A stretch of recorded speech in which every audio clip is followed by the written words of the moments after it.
Hello and welcome everybody. This is Wiggensbog back with another Vader counter to Supreme Leader Kylo Ren.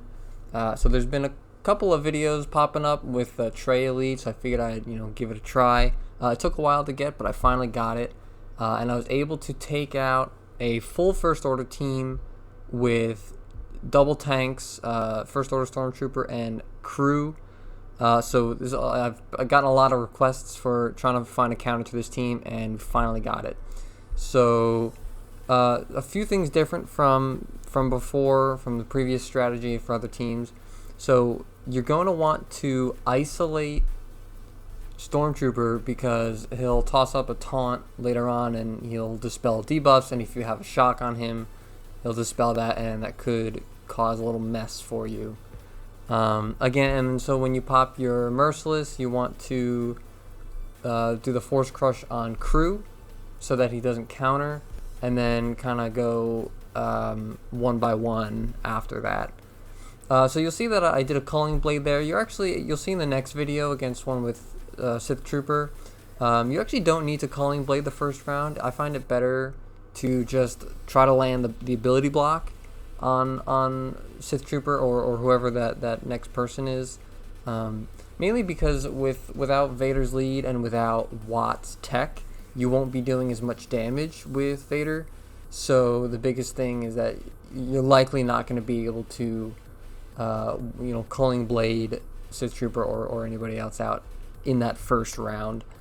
So this next Merciless, we're gonna again play it a little safe. Again, use target crew when you're doing the Force Crush. One thing you have to be careful about is when you damage crew, he gives advantage to a random First Order ally. So, there we go, 265 on Kylo. Jeez. So yeah, crew gives advantage when you damage him to a random ally. And if it lands on the Supreme Leader, then that could stunt your damage. I did elect to go for a slightly different mod layout in this, which by the way, mods are shown at the end of the video. I still have my offense set, cross, but I went with a crit damage triangle. And that really has helped seal the deal when I'm cold blading Kylo. I find that if you have about 25% left on his protection, and then with like 10 or so debuffs, that should be enough to Culling Blade him out. So we're gonna hop into this next battle here. This is a win. I just didn't want to knock the guy back. So same team, same my team, but different enemy team. Instead of officer, it's going to be Sith Trooper. The good thing is that Sith Trooper will be damaging himself from Traya's lead. So you do want to shock crew again, so you can put the isolate on Stormtrooper.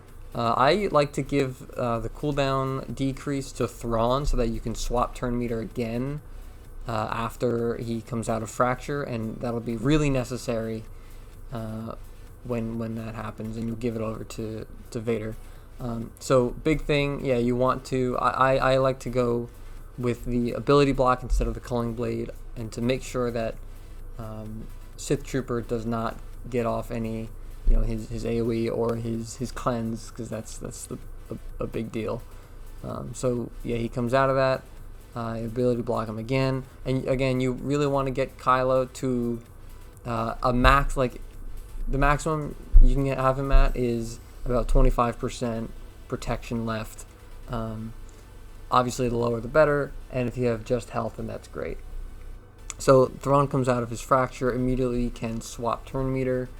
Do that just so I can get a couple more dots or debuffs on Kylo. So there he is. He's about a little bit less than 25%, 12 debuffs, and I'm able to Culling Blade him at 313,000. So that's generally the strategy. This is good. This is great that this can work. I got a lot of requests for this double tank combo. and it works out great. So thank you all for watching. Please be sure to subscribe so you're not missing anything on any new counters. I also just set up a Patreon and a PayPal.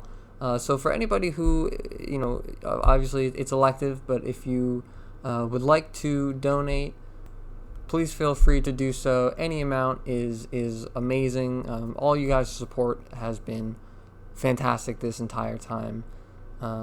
So I'll leave those links down in the description, and I will see you all next time.